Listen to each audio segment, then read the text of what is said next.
सदवंदियाणं तिहुवणहिदमधुरविसदवक्काणम् अन्तातीदगुणाणं नमोजिनाणं जिदभवाणं। कुंदकुंदाचार्य भगवान की जय। पंचास्तिकाय संग्रहामध्ये 12 नंबरची गाथा आहे। 10 गाथेमध्ये द्रव्याचं 3 लक्षणं सांगितली। कुठलं द्रव्याची 3 लक्षणं? सद्रव्य लक्षणम, उत्पादवय द्रव्ययुक्तम सत आणि गुणपर्यायवत द्रव्यम। ती गाथा पाठ केली तर तिन्ही सूत्रे एकातच आली। दौवम सल्लक्षणीयम उपादवयधुवत्त संयुक्तम गुणपज्जया संयम वा जमतम भण्णन्ति सौवण्णू। मग तिथून प्रत्येक लक्षणासाठी गाथा घेऊन सांगायला लागलेत आचार्य। आता या गाथेत सांगतायत काय? पर्याय द्रव्याला सोडून नसते आणि द्रव्य पर्यायाला सोडून नसतं। दोन्ही अनन्यभूत आहेत असं श्रमणांनी सांगितलेलं आहे। पज्जय विजुदम दौवम दौवविजुत्ताय पज्जयाणथी दोण्णम अनन्नभूदम भावम समणापरुवेन्ति। द्रव्य पर्याय वियुक्त द्रव्य नसतं, नथी। पज्जय विजुदम दौवम नथी दौव विजुत्ताय पज्जयाणथी। तर अर्थ वियुक्त, वियुक्त म्हणजे रहित।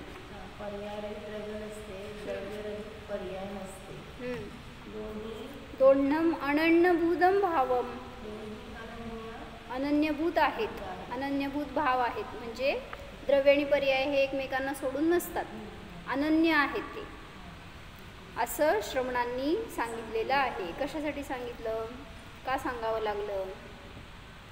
ज्यांनी मानलं पर्याय सर्वथा भिन्न असते, द्रव्य सर्वथा भिन्न असतं, म्हणजे प्रदेश भिन्न असतात, कुठल्या तरी अपेक्षेने भिन्नता मानली सर्वथा, त्यांना सांगावं लागलं की असं नाही आहे की कुठंतरी पर्याय आहे आणि कुठंतरी द्रव्य आहे। तर कधीही द्रव्य मिळणार तर कुठल्या तरी पर्यायामध्ये असणारच। मग त्यासाठी उदाहरणं दिली होती त्यांनी। गोरस घेतलं, गोरस हे द्रव्य आहे तर ते कुठल्या फॉर्ममध्ये मिळणार? दूध, दही, तूप, ताक, लोणी ह्याच पर्यायामध्ये मिळणार। द्रव्य आहे तर ते पर्यायाने सहितच असतं, पर्याय रहित द्रव्य नसतं। म्हणजे गोरस असंच कधी मिळणार नाही बिना पर्यायाचं, आणि पर्याय अशीच मिळणार नाही गोरसाशिवाय। ते उदाहरण दिलं। त्यासाठी अजून सुवर्णाचं उदाहरण बघितलं। सोनं आहे तर ते कुठल्या ना कुठल्या फॉर्ममध्ये दिसणार तुम्हाला। असं होणार नाही की काय त्याचा दागिना नाही आहे किंवा काय बिस्किट नाही आहे, कॉईन नाही आहे आणि सोनं आहे, असं होणार नाही। तसं जीवाचं काय सांगा? सगळ्या मार्गणांमध्ये लावला मी। जीव आहे तर कुठली तरी मार्गणा म्हणजे पर्याय आहे, त्यामुळं मती ज्ञान आहे पण जीव नाही आहे असं होणार नाही। जीव आहे पण मती ज्ञान आधी कुठली एखादी पर्याय आहे असं होणार नाही। परत संज्ञा, 4 संज्ञा आहेत तर ठीक आहे, कुठं 10व्या गुणस्थानापर्यंत, त्याच्यावर नाही आहे पण त्या अपेक्षेने संसारी आहे किंवा मुक्त आहे हे पर्याय आहेत। मग पर्याय आहे तर जीव आहेच, जीव आहे तर पर्याय आहे, असं सगळ्या मार्गणांमधून लावलं।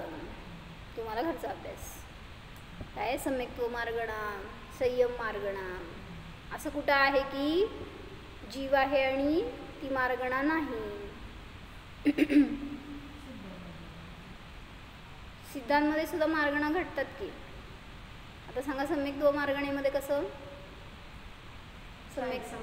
क्षयिक सम्यक्त्व आहे, असं नाही आहे की मार्गणा नाही आहे ती। सम्यक्त्व मार्गणा नाही आहे असं होणार नाही। कशाय मार्गणा? हां, कशायाच्या अतीत झाले तर ते त्यामध्ये घालायचे। गती मार्गणा गतीच्या अतीत झाले म्हणजे ती पण एक पर्याय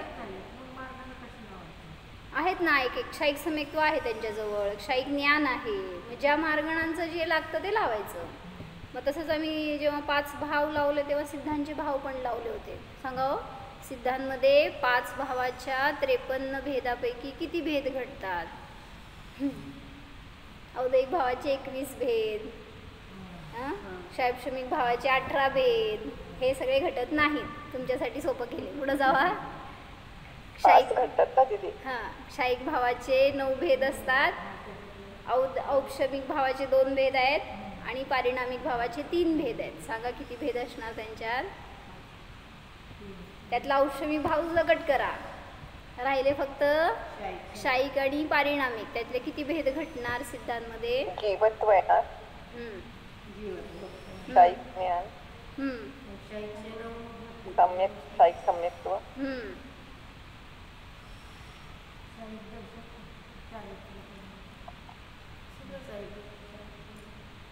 काय क्षायिक दानला भोग उपभोग काय नाही आहे त्यांना सिद्धांमध्ये. हे सगळं अरिहंतांमध्ये घडतं. क्षायिक नवलब्धी त्यांच्यामध्ये 53 भावापैकी 5 भाव घडतात फक्त. सांगा.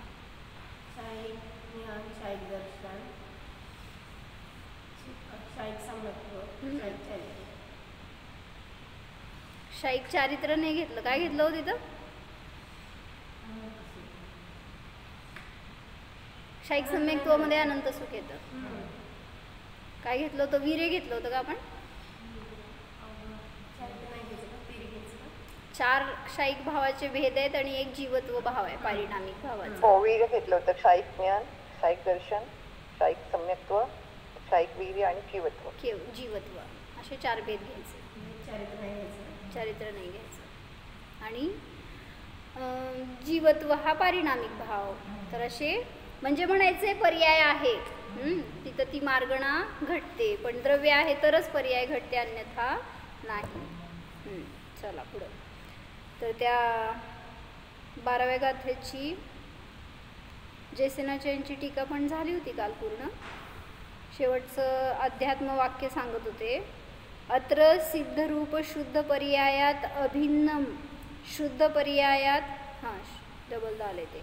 अत्र सिद्धरूप शुद्ध पर्यायात अभिन्नम शुद्ध जीवास्तिकाय संज्ञम शुद्ध जीवद्रव्यम शुद्ध निश्चयनेन उपादेयम इति भावार्थः.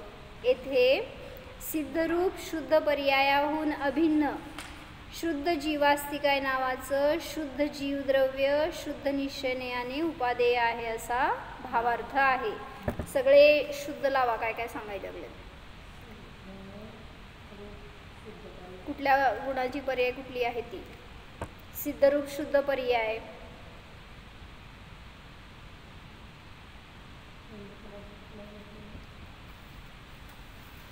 सगळं अपेक्षेने घटवले ना. आता त्यांनी जे काय शुद्ध सांगितलं ना आता ते द्रव्य आणि पर्यायाच्या अपेक्षेने सांगितलं आहे. आता सिद्ध पर्याय ही द्रव्य पर्याय आहे. गुणपर्याय नाही आहे. सिद्ध ही पर्याय द्रव्य पर्याय आहे. मग जीवाची सिद्ध ही शुद्ध पर्याय. त्या शुद्ध पर्यायापासून अभिन्न शुद्ध जीवास्तिकाय कुठल्या अपेक्षेने सांगितलं.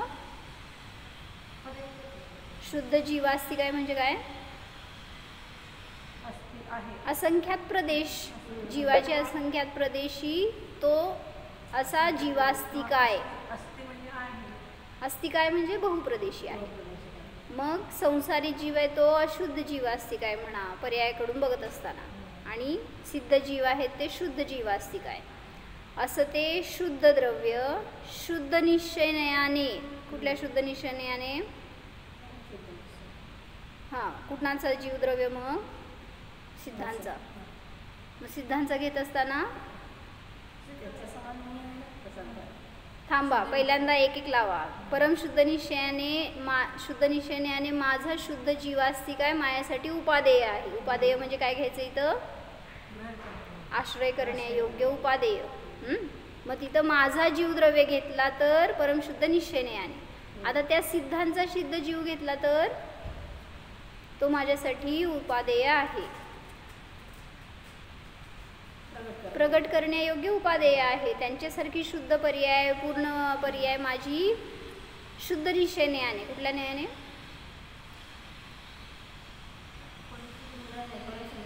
कुठलं शुद्ध निश्चयने म्हणजे नाही 7 नंबर मधलं लावायचा. सांगा. ग अभेद वृत्ती आहे. मग ती परमशुद्ध निश्चयने झाला. परमशुद्ध निश्चयने आणि माझा जीव माझ्यासाठी उपादेय आहे. आता सिद्धांचा जीव माझ्यासाठी उपादेय म्हणताना आता काय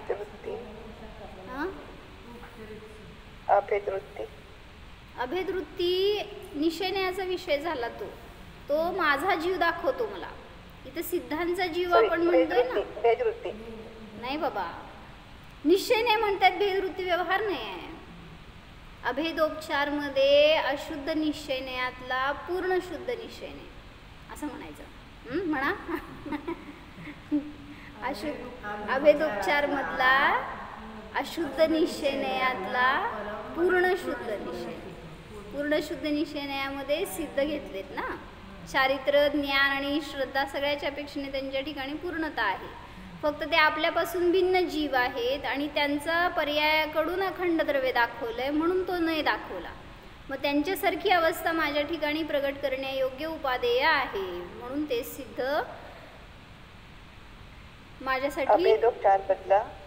अशुद्ध निश्चयनयातला पूर्ण शुद्ध निश्चयने. चार्ट बघून लक्षात आहे. त्याच्यामध्ये 3 घेतलेत ना आपण. पूर्ण शुद्ध निश्चयने, एकदेश शुद्ध निश्चयने आणि अशुद्ध निश्चयने. अजून पण पुढे पूर्ण आहेत की भरपूर, पण हे 3 प्रयोजनभूत आपल्यासाठी.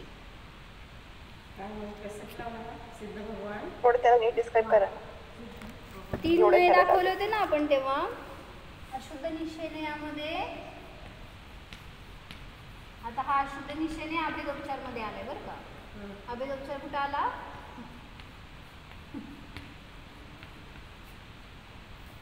पर्यायवान द्रव्य. हा बरोबर आहे. पर्यायाकडून अखंड द्रव्य घेतला. अभेदवृत्ती म्हणजे गुणवान द्रव्य. म्हणजे अशुद्ध निश्चयने यामध्ये भरपूर कॉलम घेतले. त्याच्यामध्ये हा पहिला पूर्ण देश शुद्ध, पूर्ण शुद्ध निश्चयने म्हणा. हे एक देश शुद्ध निश्चयने आणि अशुद्ध निश्चयने असे 3 कॉलम केले होते. हे महत्वाचे आहेत. पुढे अजून त्यांनी य वगैरे रकाना केलं, य र वगैरे ते नाही मला सांगायचे, हे सांगायचं. मग ह्याच्यामध्ये कोण आलं? ह्याच्यामध्ये अरिहंत पण येतात आणि सिद्ध पण येतात. फक्त अपेक्षा बदलते. सिद्ध सर्व अपेक्षेने पूर्ण शुद्ध आहेत आणि अरिहंत फक्त श्रद्धा आणि ज्ञानाच्या अपेक्षेने पूर्ण देशमध्ये घ्यायचे. आणि इथं कोण येणार? 4 ते 12 गुणस्थांवरती जीव ज्यांच्यामध्ये आंशिक शुद्धता प्रगटली आहे. आणि इवन अरिहंत सुद्धा येणार. इथं कुठल्या अपेक्षेने येणार? एक देश मध्ये काय येणार? ते इधर आहे श्रद्धा आणि ज्ञानच्या अपेक्षेने. पूर्ण देश शुद्ध झाले. ते श्रद्धा आणि ज्ञानामध्ये आता अशुद्धी राहिलीच नाहीये, त्यामुळे इथे येणार. पण ज्या अपेक्षेने अशुद्धी आहे ना, अजून पूर्णता नाहीये, त्या अपेक्षेने इथे येणार. कुठल्या अपेक्षेने अपूर्णता आहे? चारित्र्याच्या अपेक्षेने. श्रद्धा ज्ञानाची पूर्णता आहे म्हणून पूर्ण देश मध्ये घेतले अरिहंत. आणि जेव्हा इथं घेणार त्यावेळेस अजून चारित्र्याची पूर्णता नाही, या अपेक्षेने तिथं ह्याच्यात घालायची एक देशमध्ये. आणि अशुद्ध निश्चयनेमध्ये आहेच आपलं नाव. क्रोधी जीव, संसारी जीव, पर्यायाकडून अखंड द्रव्य दाखवला. तर मग इथं त्यांनी सांगितलंय ना, सिद्धरूप शुद्ध पर्यायापासून अभिन्न जो शुद्ध जीवास्तिक आहे नावाचं शुद्ध द्रव्य आहे. कोणाचं? आता पर्यायात प्रगट झालेले ते सिद्ध भगवान, ते घ्यायचे इथं. मग पूर्ण देश अशुद्ध निश्चयने, अभेदोपचारामधला अशुद्ध निश्चयने पूर्ण देश शुद्ध निश्चयने. ते शुद्ध निश्चयने माझ्यासाठी उपादेय आहेत. म्हणजे पर्यायामध्ये तशी मला अवस्था प्रगट करण्यायोग्य आहे म्हणून त्यांना आदर्श बनवलं जातं. पण कुठंपर्यंत? त्यांना जोपर्यंत धरणार तोपर्यंत शुभभावच आहेत. जेव्हा त्यांना सोडून त्यांच्या समान मी आहे असा अनुभव करणार, तिथं शुद्धता प्रगट होणार.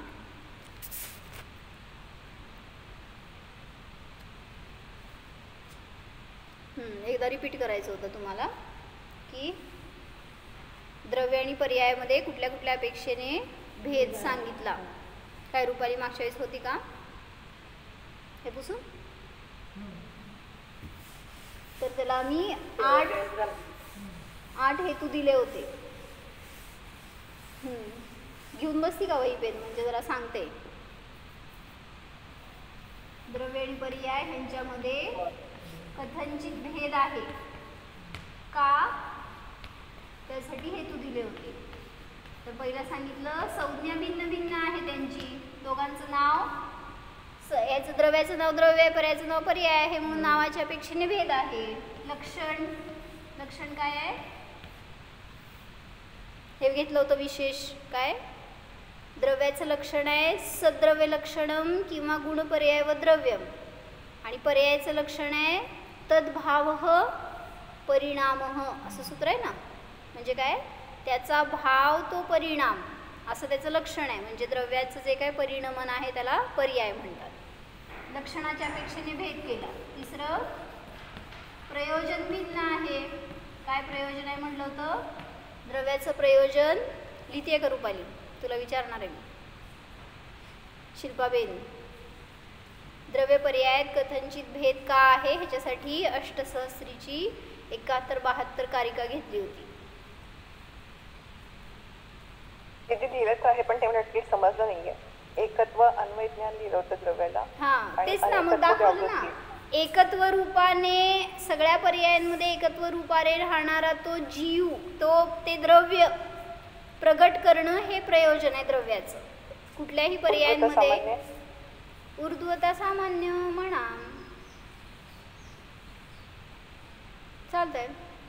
एकत्व अन्वय ज्ञानाधिकम जनयती असं द्रव्याचं प्रयोजन आहे. एकत्व अन्वय ज्ञानाधिकांना उत्पन्न करणं.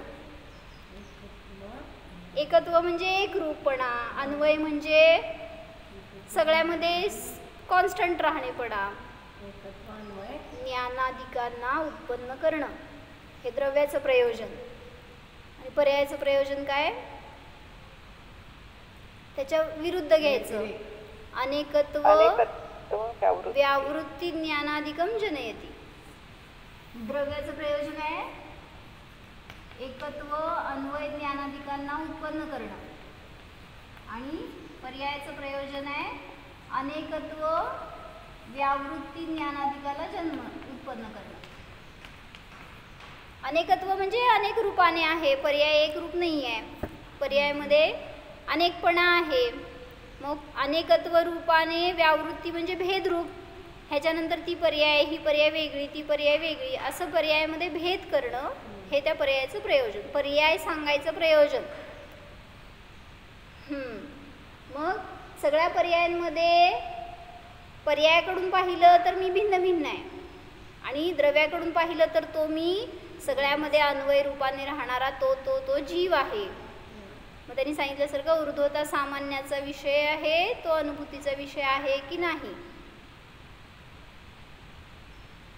ऊर्ध्वता सामान्य दिसते का, काय म्हणायचं कुठे. ऊर्ध्वता सामान्य नाही घ्यायला पाहिजे, विशेष घ्यायला पाहिजे. माझं आहे ना मी नाही, मग त्याच्यामध्ये तिर्यक विशेष. ऊर्ध्वता सामान्याचा विषय सुद्धा अनुभूतीचा विषय होऊ शकतो. सामान्य घेताय ना तुम्ही, सर्व पर्यायांमध्ये व्याप्त असणारा तो तो तो जीव. काय बाधा आहे, बालक तरुण वृद्ध ही अवस्था आहे, त्यामध्ये व्यापक असणारा तो जीव सामान्य घेतला ऊर्ध्वता रूपाने घेताना, सगळ्या पर्यायात व्याप्त असलेला, त्यामुळे तो पण अनुभूतीचा विषय होऊ शकतो. असा मी घेऊ द्रव्य, मी म्हणजे बाकीचे सोडून मी सगळं इन जनरल जीवाबद्दल. एकाच की काय सांगितलं ऊर्ध्वता सामान्याची व्याख्या, नाना काले एक व्यक्तिगत अन्वय ऊर्ध्वता सामान्य. आणि इकडं सांगताना तिर्यकमध्ये काय घेतलं, नाना व्यक्तिगत एक काला, मला तर ते नीट शब्द नाही आठवत आहे, नाना व्यक्तिगते एक काल काय एक काले अन्वय असं घेतलं असेल. शब्द संस्कृत बघून घ्या. म्हणजे सांगायचं की नाना काळामध्ये एका व्यक्तीत असलेलं व्याप्त सामान्य, त्याला काय म्हणायचं, ऊर्ध्वता सामान्य. नाना काल घेतलेत ना, म्हणजे बालक तरुण आणि वृद्ध ह्या एका जीवाच्या पर्याय आहेत. मग हा जीव सगळ्यामध्ये कॉन्स्टंट आहे ना, पण नाना काळामध्ये व्याप्त असणारा तो एक जीव, ह्याला म्हणायचं ऊर्ध्वता सामान्य. मग हा अनुभूतीचा विषय होऊ शकतो, काय बाधा नाही आहे. पर्यायाकडे पाहत नाही आहे आपण, त्यातला सामान्य जीव पाहतोय, तो मी आहे. मग बहिरात्मा अंतरात्मा परमात्मा आहे का नाही आहे मी, मग मी व्याप्त आहे. तिर्यक सामान्यमध्ये तिर्यक विशेष घेताना सगळेजण वेगळे द्रव्य घेतले, त्यामुळं त्याचा वेगळा विषय येईल. पण तिर्यक सामान्य, तिर्यक विशेष आणि ऊर्ध्वता सामान्य तिन्हीही अनुभूतीचा विषय होऊ शकतात. हे घटवलं होतं आपण, आठवतंय का? पहिला घेतलं होतं. आता तोच विषय घेतला तर परत रिपीट तेच होईल.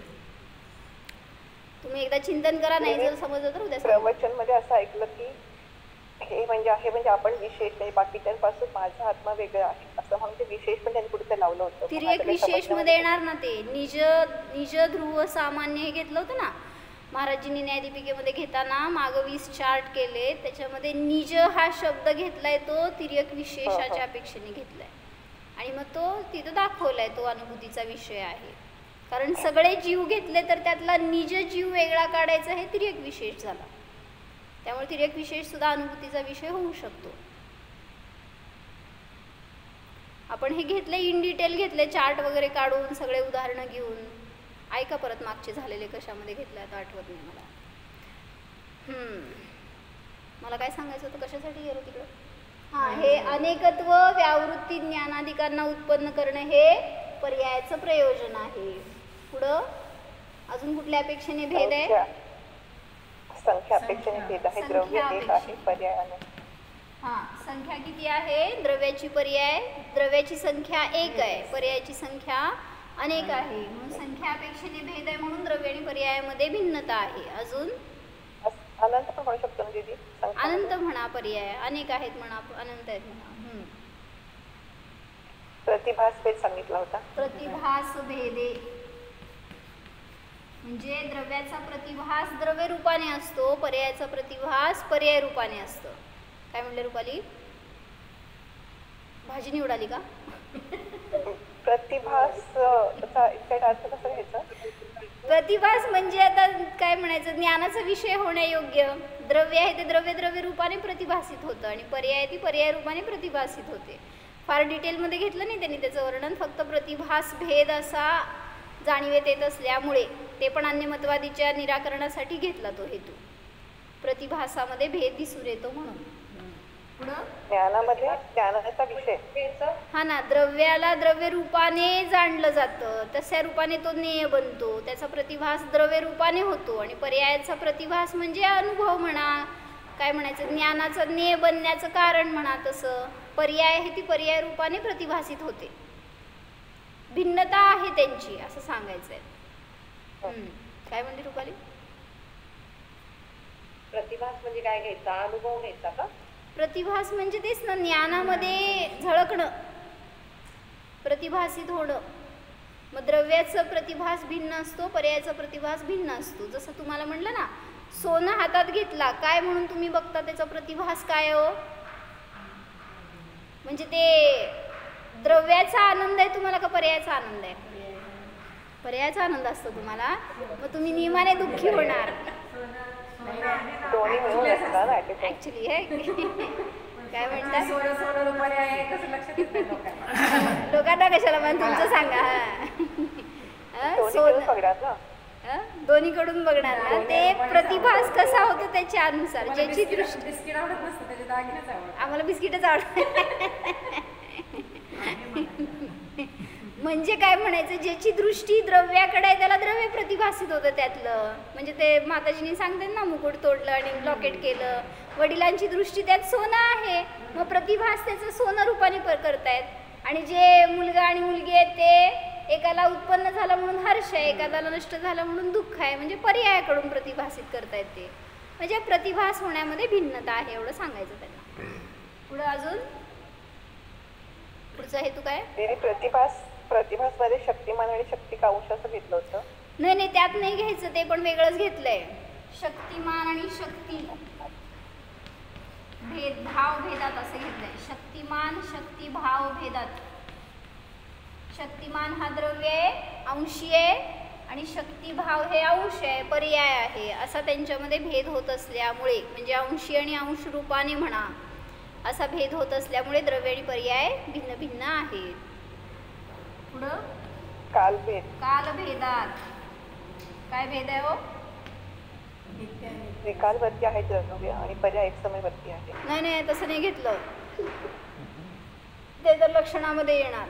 त्यांनी काय घेतलंय, जे द्रव्य असतं ते त्रिकाल गोचर काल आहे त्याचा, आणि पर्याय असतं ते वर्तमान विषयक पर्याय असते असं सांगितलं.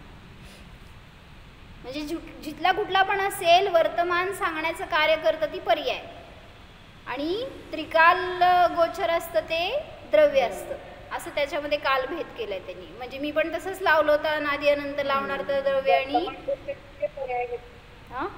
वर्तमान म्हणजे पर्याय, वर्तमानाला विषय करतं ती पर्याय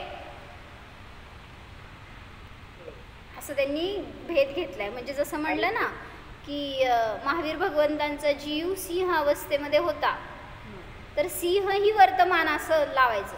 जिथं कथन असेल तिथं त्यानुसार त्या ठिकाणी त्यावेळेसची वर्तमान पर्याय सिंह ही होती.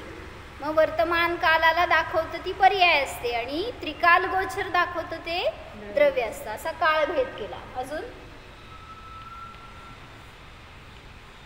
एक काय भेद केला होता, परिणाम विशेषात. विशेष म्हणजे भेद. परिणाम विशेषात म्हणजे परिणाम भिन्न भिन्न असल्यामुळे काय घेतलं होतं त्याचा विस्तार.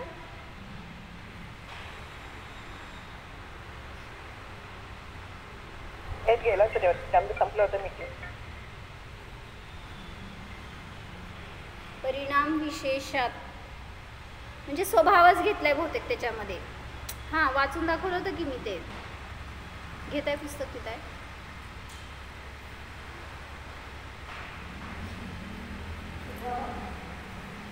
तुम्ही तिथं जावा, आत्ता 85 काय उचलला ना, तिथंच ठेवलेलं आहे. अष्टसहस्रचं पांढरं कवरचं पुस्तक आहे. वरच तिथंच, जिथं 85 काय तिथंच. हात लावा ते पांढरं पुस्तक. बाजूला इकडं डावीकडं भाभी. पांढरं म्हटलं तर हां, पांढरं पुस्तक ते नाही. हां,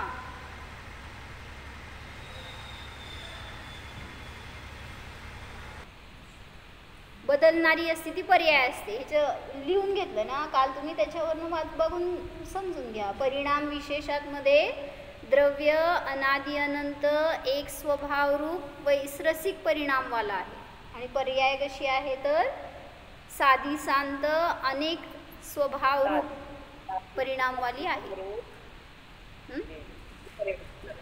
समजलं? ठीक आहे. अशा अपेक्षेने द्रव्य आणि पर्यायामध्ये कथनचित भेद आहे, कथनचित अभेद आहे. कथनचित अभेद का आहे द्रव्य पर्यायात? अभेद का आहे हेतू? प्रदेश अभेदात. काय म्हणले? द्रव्य आणि पर्यायामध्ये अभेद का आहे? प्रदेश एक असल्यामुळे त्यांच्यामध्ये प्रदेश भिन्नता नाही, म्हणून त्यांना कथनचित तद्भावरूप अभाव आहे असं म्हणलं जाणार. मग एका क्षेत्रात असताना त्यांच्यामध्ये कथनचित भिन्नता आहे, कथनचित अभिन्नता आहे. मला फायदा काय हे समजून? मला काय फायदा हे समजून? बोला.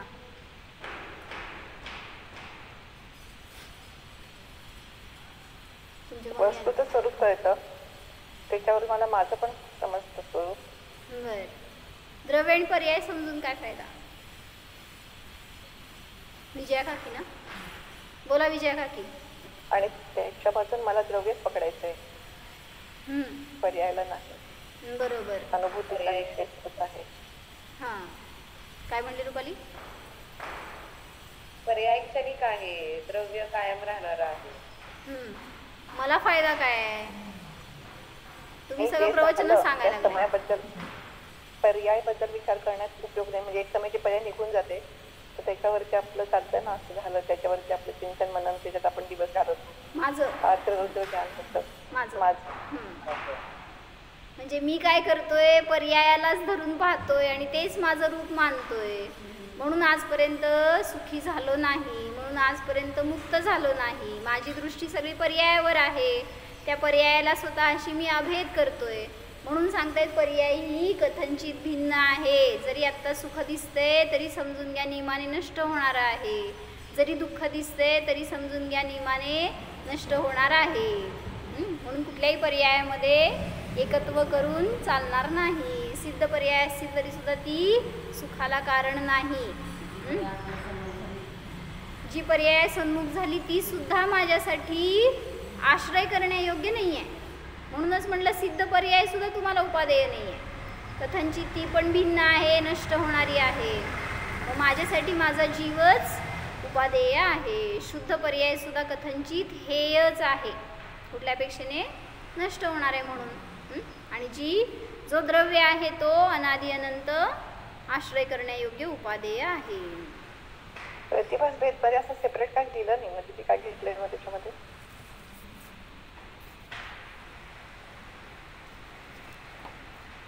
आणि शक्तिमान शक्तिकांश पण थोडंसं वास्तविक पण ते पण त्यांनी कळण्यास फार नाही. काय पान नंबर सांगा, माझं गेलं पान नंबर मिळालं. ते मागं जे भावार्थ घेतलंय ना त्यात वाचा अजून, त्यात थोडंसं एक दोन वाक्य वेगळी घेतली होती. दीदी तुम्ही समुद्र रडू ते कळते, बाकी सगळं ते डोक्यावरून जात होते. अहो तुम्ही विचारताय म्हणून मला पण कळायला लागलंय. मी तर कुठले विचार करते तेच म्हणाले, तुम्ही ना असं प्रश्नाला चिकटून बसता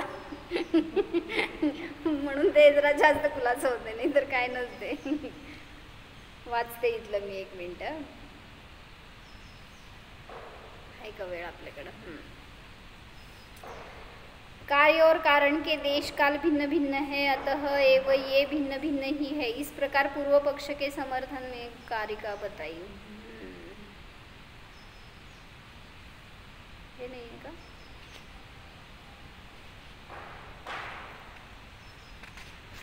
हाँ इथे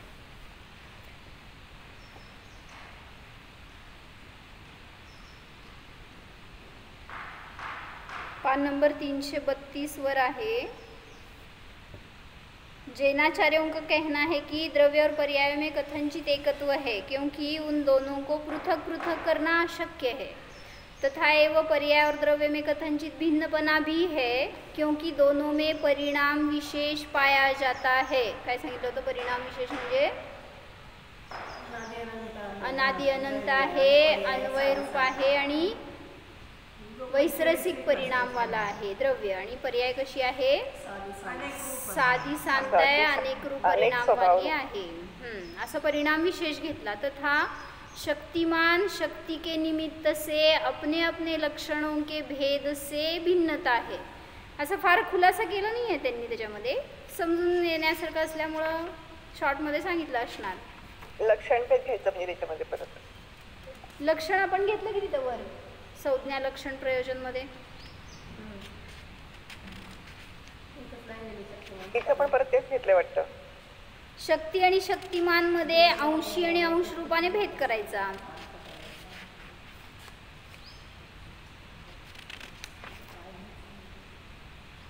शक्तिमान शक्तिभाव भेद से भिन्नता है.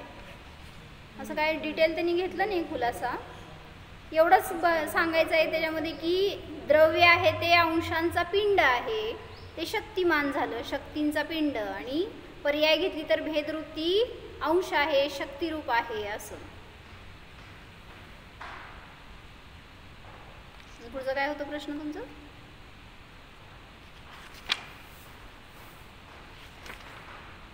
इथे अविभाग प्रत्यक्ष म्हणू शकतो नाही का? अंश म्हणजे दशाशिवाय घेऊ शकतो.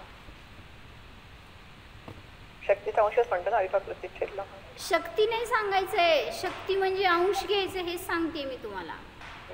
शक्ती म्हणजे भेद करा आणि शक्तिमान म्हणजे अभेद करा. शक्ती म्हणजे शक्ती नाही सांगायचं आहे.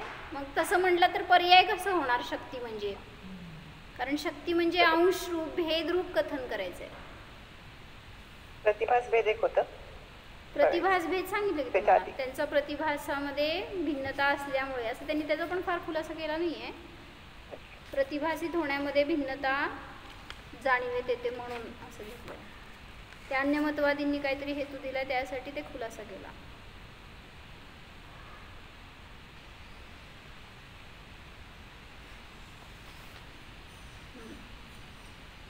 दोघांचं प्रयोजन भिन्न भिन्न आहे, काळ भिन्न भिन्न आहे, म्हणून त्यांच्यामध्ये कथनची भिन्नता आहे।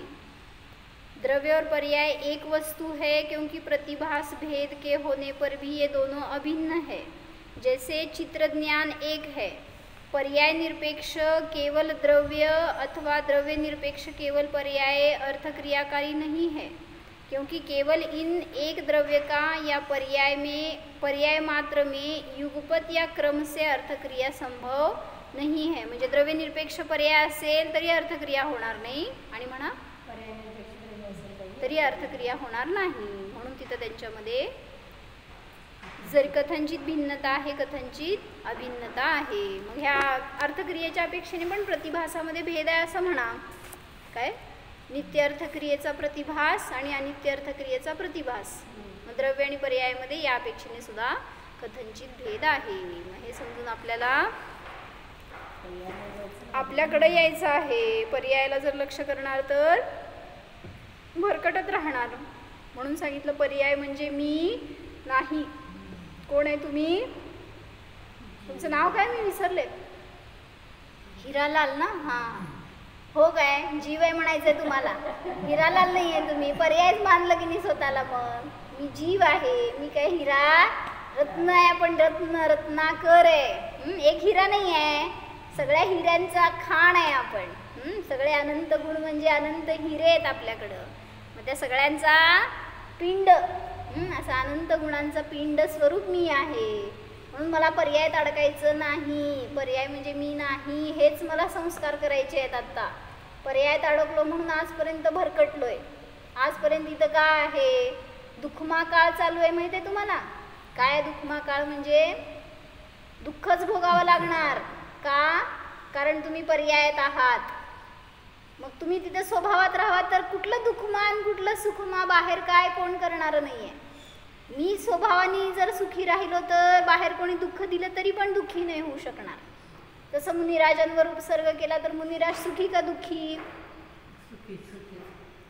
कसं म्हणायला आपल्याला बरोबर वाटतंय? एकदम फटकन।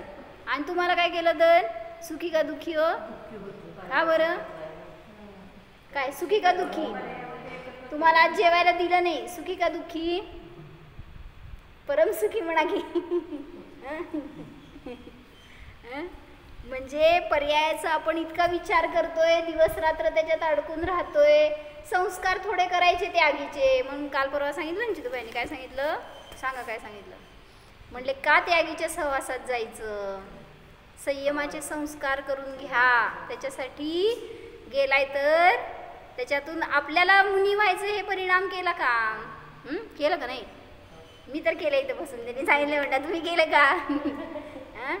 म्हणजे म्हणून त्यागीच्या सहवासात जावा, करतो का तसे परिणाम आपले? काय त्यांना आता स्वयंपाक करायचा आहे का धंदा करायचा आहे का पोरं बाळं सांभाळायची आहेत, पण तरी सुखी आहेत। म्हणून सांगतायत की तुम्हाला सुख नकोय म्हणून तुम्ही पळताय कुठं? घराकडं। म्हणून आता आपल्या स्वतःच्या घराकडे या तर सुखी होणार, अन्यथा नाही। ओम जाणा स्वतःच्या परम सुखमय स्वभावाला जाणा। पहा या आत्म्यामध्ये क्षणिक पर्याय नाहीतच। मी तर शाश्वत सुखाचा पिंड आहे, अनंत गुणांशी अभेद स्वरूप आहे, नित्य जाणणारा मात्र आहे, निसंग स्वरूप आहे,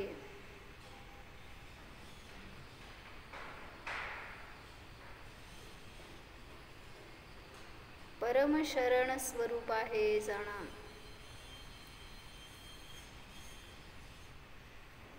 एकोहम अन्वय स्वरूपोहम ध्रुव स्वरूपोहम